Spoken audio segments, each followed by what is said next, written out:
Next thing is we want to talk about the pharyngeal arch arteries. See, you have to understand this is the heart. Yeah, I can see that. Now this heart is pushing the blood into aortic sac. Okay. That aortic sac is now pushing the blood into arches. What arches? Actually, there will be some arches. This is arches. So you are telling that aortic sac is pushing the blood into some arch number 1, 2, 3, 4, 6 arches. Yes. Where the blood will go then? Into this dorsal aorta. Where? Into dorsal aorta. So you got some dorsal aorta there. Yes. And there are 2 in number. So now the blood will come into dorsal aorta. Yes, 2 in number. And this right dorsal aorta, left dorsal aorta, then they join to form one dorsal aorta inferiorly. So now the blood will come into one dorsal aorta inferiorly like that. Yes, this is the course of the blood. Okay, what happens in the adult? Then this is fetal circulation. In adult, yes. Actually, arch number 1 and 2 and 5th will disappear. If arch number 1 to 5 will disappear, then it will persist in the adult. It is actually arch number 3, arch number 4 and arch number 6. So arch number 3, 4, 6 will persist. What is third arch doing? Carotid arteries. It is forming carotid arteries. And what is the arch number 4 forming? Arch number 4 on the right side will contribute to the right subclavian artery. And what is the fourth arch doing on the left side? On the left side, it will form part of the arch of the aorta. Part of the arch of aorta on the left side, fourth arch, yes. Then what is the sixth arch doing on the right left side? Sixth arch is forming pulmonary artery and ductus arteriosus. So sixth arch will form pulmonary artery and ductus arteriosus, yes. Otherwise, arch number 1, arch number 2 and arch number 5 will disappear. Arch number 5 will disappear, yes. Okay, can we see some other details? Yeah, let us see. See, first we have a single heart tube having a component called as the truncus arteriosus. So truncus arteriosus is the terminal part of the heart tube and pushing the blood into aortic sac. And then the aortic sac will push the blood into aortic arches. In the beginning, I have first aortic arch. Later, there will be second, third, 6 arches. And they will push the blood into what? See, first I have the first aortic arch, then second, third, 6 arches. And then they push the blood into what is called as the right dorsal aorta and the left dorsal aorta. So this is the dorsal aorta, right and left. Yes. Okay, what is the next thing? Next thing is here. As we are telling, this is the aortic sac. Yes. Pushing the blood into, yes, arch number 1, arch number 2, 3, and the 6 arches actually. Yes. Then the blood will come into this dorsal aorta on the right side and left side. So dorsal aorta, right and left side. Then what is happening next? Next, you will see this diagram. So let us quickly recapitulate. Where was the heart tube pushing blood into? Into aortic sac. Where the aortic sac will push the blood into the pharyngeal arch arteries 1, 2, 3, 4, 6. And where the pharyngeal arch arteries will push the blood into? The right dorsal aorta, left dorsal aorta, which are actually 2 in number, but they fuse inferiorly to form one dorsal aorta. This is what we have discussed till now. But then we have to understand that this arch number 1, 2 and 5 are disappearing, and that is what we will see now. As you are looking at the future derivative, you will find that arch number 1, 2, 3, 4, 6 are there, but then some of them will disappear, some will persist. Actually, arch number 1, 2 and 5 are disappearing. As the arch number 1 to 5 are disappearing, they will leave behind some vestigial remnant, which we have to see. See, arch number 3, 4, 6 will be persisting and they will form some definitive arteries in the adult. But as the arch number 1, 2 and 5 are disappearing, do they leave behind some remnants? Yes. You have to remember the names coming as questions. So can you tell me the names? What is the first arch leaving behind? Yes, it is part of the maxillary artery. Part of the maxillary artery, not the entire maxillary artery, but part of the. So you're telling that when the first arch artery was disappearing, it will leave behind some part of maxillary artery? Yes. What was the second arch? Second arch, yes.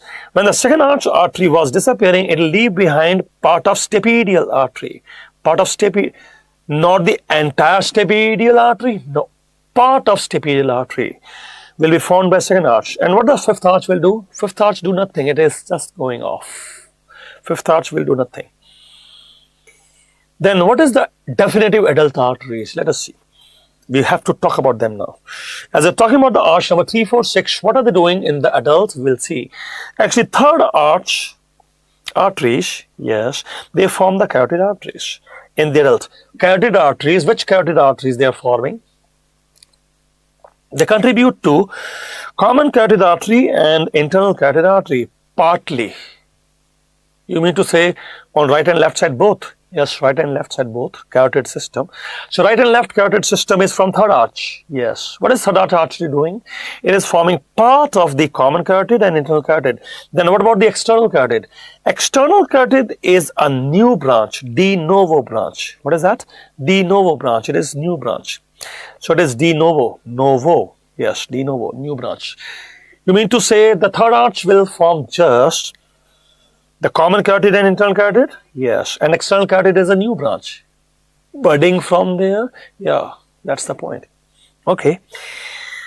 What about the fourth arch? Fourth arch, if you say fourth arch arteries, then you will see that there's a difference on the right side and left side. Then what is the fourth arch artery doing on the right side? Right side, it is contributing to part of the right subclavian artery.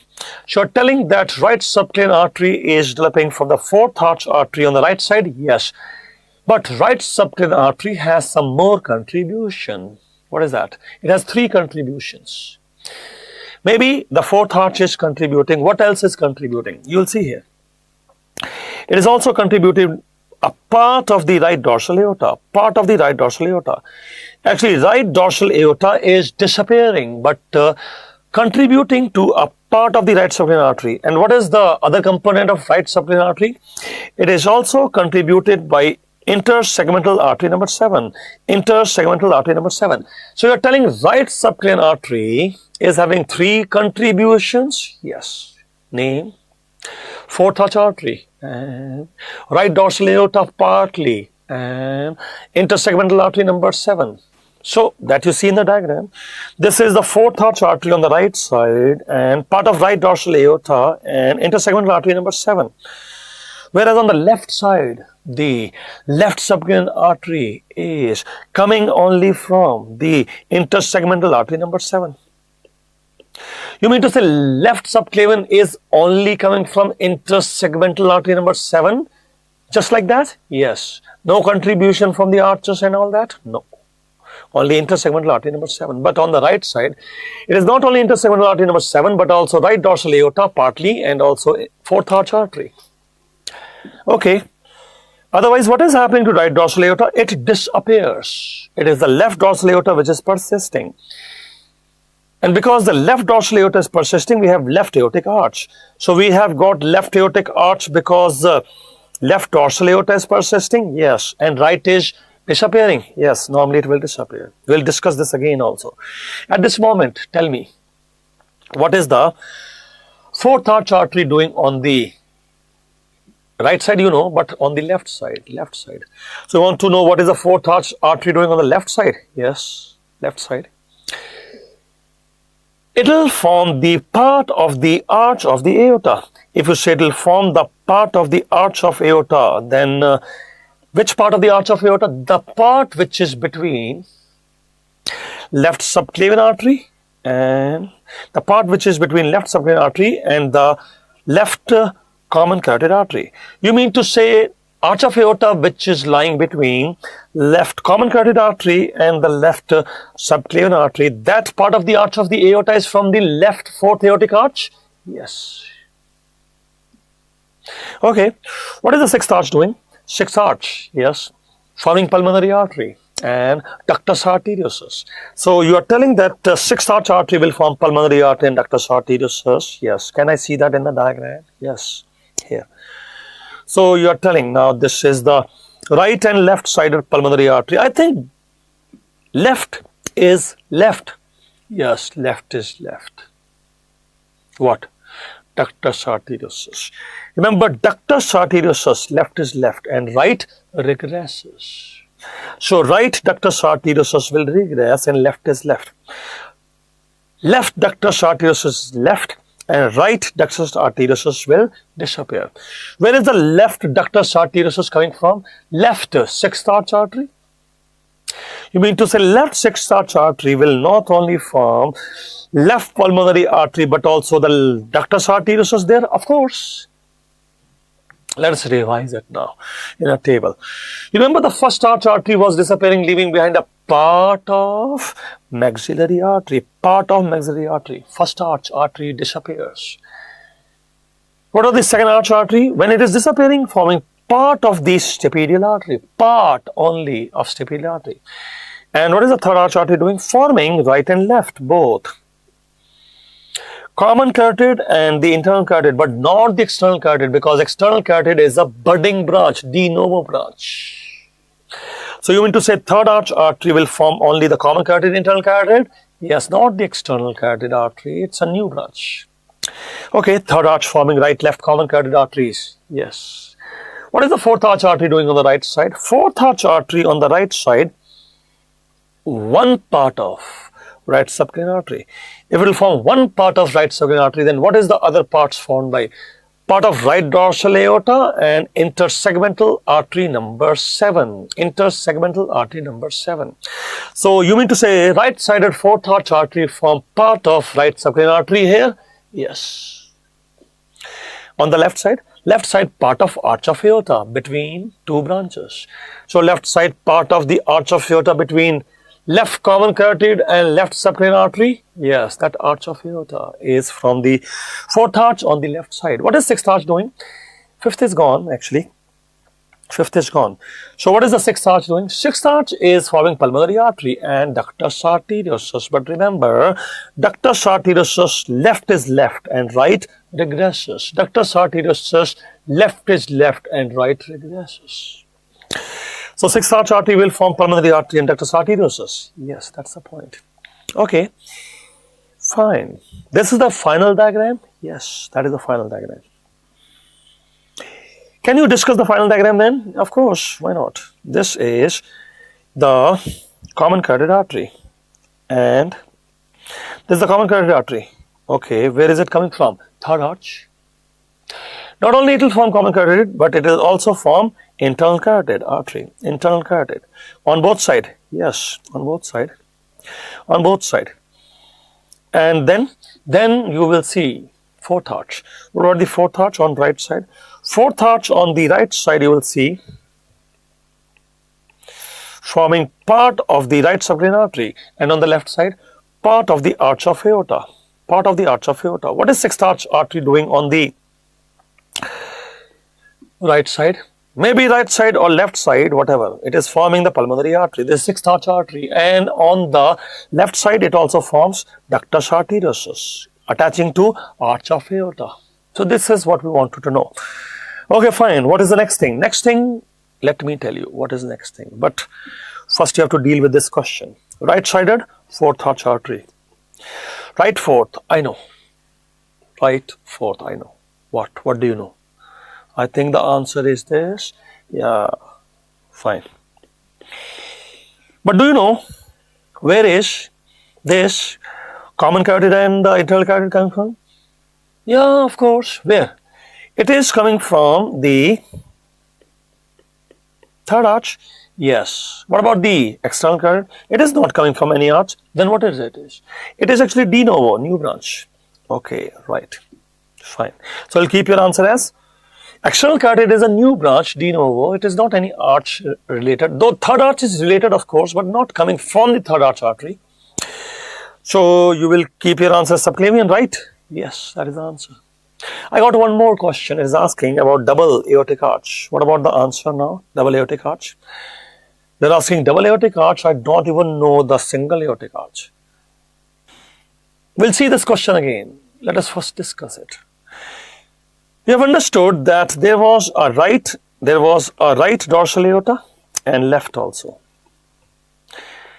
And they were joining to form a single aorta. This is the discussion. Actually, in the adult, we have one arch of aorta and it is on the left side. Why? What has happened to the right-sided dorsal aorta? It was just contributing to a part of the right subclavian artery, otherwise it's gone. You want to say right dorsal aorta gone after contributing to some part of the right subclavian artery? Yes. This is what we will discuss now. So you're telling that there's a right and left dorsal aorta fusing in the inferior to form one single dorsal aorta? Yes. And normally the right dorsal aorta should disappear after contributing to right subclavian artery. Okay, so this is disappearing now? Yes. Normally it should disappear. So that only the left dorsal aorta is persisting. And because if the left dorsal aorta is persisting, we have left aortic arch. To have a left aortic arch is something normal. And what if I have persisting distal portion of right dorsal aorta? If you have a persisting distal part of the right dorsal aorta, then you will have right aortic arch.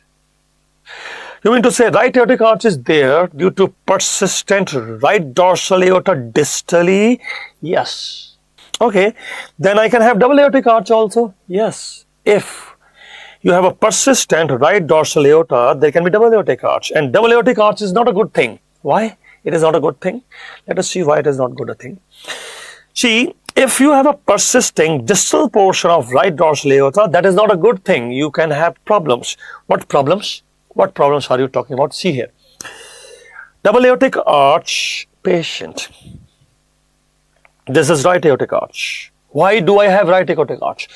Persistent distal portion of right dorsal aorta. Okay, so what is the problem? Problem is I have double aortic arch. Yeah, that I can see, but what is the problem? Problem is normally I can have only left aortic arch, and if I have the right aortic arch, see what it is doing. It is going to the right side and behind the trachea and esophagus. And when the right aortic arch is going behind the trachea esophagus, it is compressing trachea esophagus, leading to difficulty breathing and dysphagia. Swallowing? Yes. So difficulty breathing and swallowing? Yes. Because there is some aortic arch behind the two tubes? Yes. That is a problem. That will be the problem. Okay. So this was the question? Yes. Double aortic arch? Yes. Now I know the answer.